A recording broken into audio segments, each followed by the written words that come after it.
Hi guys, welcome to our channel. இது நம்ம ஜிஸ்டிகேஷனில் season 1 episode number 6 பார்க்க போகிறோம். ஃபஸ்ட்டு அந்த ஹிதோரி சுத்த மாதிரி காமிக்கிறாங்க. உள்ளே சுக்குனா கூட மைண்டில் பேசிகிட்டு இருப்பாப்புல. சுக்குனா வந்து அப்புறம் ஹிதோரி கூட சண்டை போட்டுருப்பாங்க.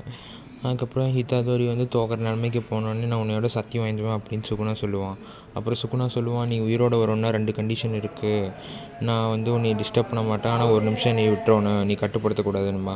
அப்புறம் ஹிதாதோரியை பற்றி எல்லாத்தையும் கோஜோ பேசிகிட்டு இருப்பான், எனக்கு அவங்கள பிடிக்கும்னு. அப்போ திடீர்னு இந்த டாக்டர் ரிசர்ச் பண்ணும்போது அவன் எந்திரிச்சு உட்காருவான். வேறு லெவலுங்க படமாக இருக்குது. அப்புறம் கோஜோ ஹாய் சொல்லிட்டு ஹிதாதோரி செத்த மாதிரியே காமிச்சிக்கோ ஒரு ரிப்போர்ட்டில் அப்படின்பான். அப்புறம் இன்னொன்றில் ஒரு 4 தங்கச்சி இருக்க மாதிரி காமி. போன எபிசோடில் 2 பேர் ரெஸ்டாரண்ட்டில் பேசிகிட்டு இருப்பாங்களே, அவங்க என்னமோ ஒரு பெட்டியை பற்றி பேசுகிறாங்க. அப்புறம் திடீர்னு எல்லோரும் இந்த ரெஸ்டாரண்ட்டில் இருக்கிறவங்களாம் தீ பிடிச்சி செத்துடுறாங்க. அப்புறம் ஹிதாதோரியோட நம்ம வந்து அவங்க ஒரு ஆன்ட்டி கிட்ட அதை கொடுத்துட்றான் அந்த நேம் கார்டை. அப்புறம் இங்கே ட்ரைனிங் கேட்டிருப்பாங்க. அப்புறம் கோஜோ வந்து உனக்கு நான் இப்போ ஜிஜிட்சுன்னா கற்றுக் கொடுக்க போகிறேன் அப்படிம்பா.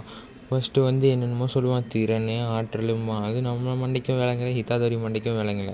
அப்போ ஹிதாதோரி கேட்பான், நான் பவர் எடுத்தேன். அதுக்கப்புறம் கோஜோ சொல்லுவான், அதுக்கு நீ நிறைய எமோஷன் கற்றுருப்ப. இது இருந்தா உனக்கு படத்தையும் கொடுக்குறேன், அப்படி இந்த பொம்மையும் கொடுக்குறேன். நீ எப்போல்லாம் உன்னோட ஆற்றலை வெளிப்படுத்தலையோ அப்போ வந்து இந்த பொம்மை ஒன்று அடிக்கும். நம்ம ஹிதாதோரியோட ஃப்ரெண்டு வந்து சுக்குனா சொன்னதை நினச்சிட்டு அவன் ஒரு புது ஜுட்ஸு கற்றுக்குவான். அதுக்கப்புறம் இவன் படத்தை பாட்டு உட்காந்துருப்பான். அந்த பொம்மை கிட்ட வேறு லெவல் அடி வாங்குவாங்க சாமி, வேறு லெவல் ஃபன்னு. அப்புறம் இவங்க கோஜோவும் வந்து சீனியரும் காரில் போய்ட்டு இருக்கும்போது திடீர்னு இறங்கிடுவான். அப்புறம் நான் இங்கே தான் இருக்கேன், நான் பார்த்துட்டேன்னு சொன்னோன்னே ஒருத்தன் வந்து இறங்குவாப்புல.